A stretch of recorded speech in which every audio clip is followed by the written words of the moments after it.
প্রিয় দর্শক, আসসালামু আলাইকুম। মানহা একাডেমিতে আপনাদের সবাইকে স্বাগতম। আশা করি আপনারা সকলেই অনেক ভালো আছেন।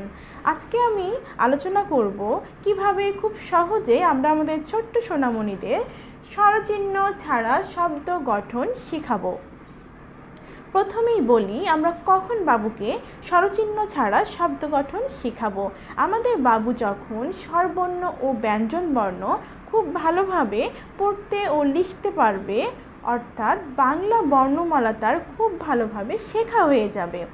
এরপর স্বরবর্ণ ও ব্যঞ্জনবর্ণ দিয়ে আমরা ছোট ছোট কিছু শব্দ তাকে বানান করে পড়তে ও লিখতে শেখাবো। এরপর আমরা চেষ্টা করব পরপর মিল রয়েছে এমন কিছু শব্দ বাবুকে শেখাতে, তাহলে আমাদের বাবুরা খুব সহজে বাংলা বানান করে পড়তে ও লিখতে শিখবে। তাহলে আমরা এখন পরপর মিল রয়েছে এমন কিছু শব্দ জেনে নেই। যেমন বই, ব ই বই।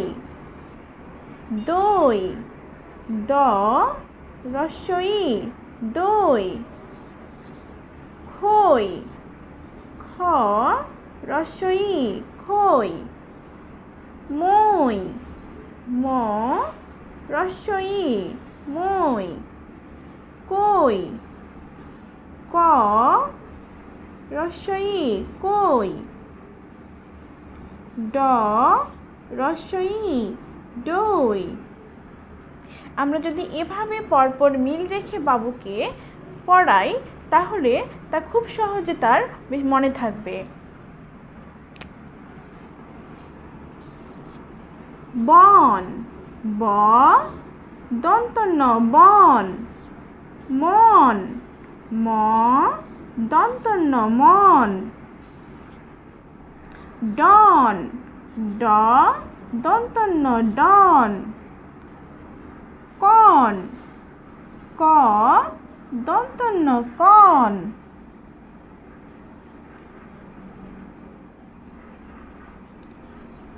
ভন, ভ দন্ত ন ভন।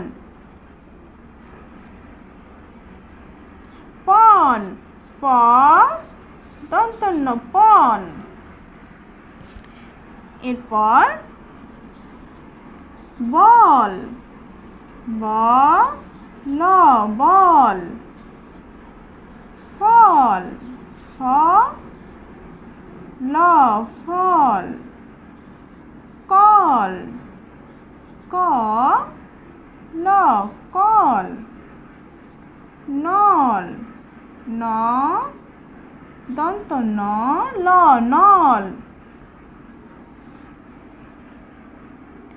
ঢল, ঢ ল ঢল। তল, ত ল তল। এভাবে ছন্দে ছন্দে বাবুকে যদি আমরা শিখাই, তাহলে আমাদের বাচ্চারা খুব সহজে বানান করে বাংলা পড়তে পারবে। এবার আসি কম, ক ম কম। দম, দ ম দম। মম, ম ম মম।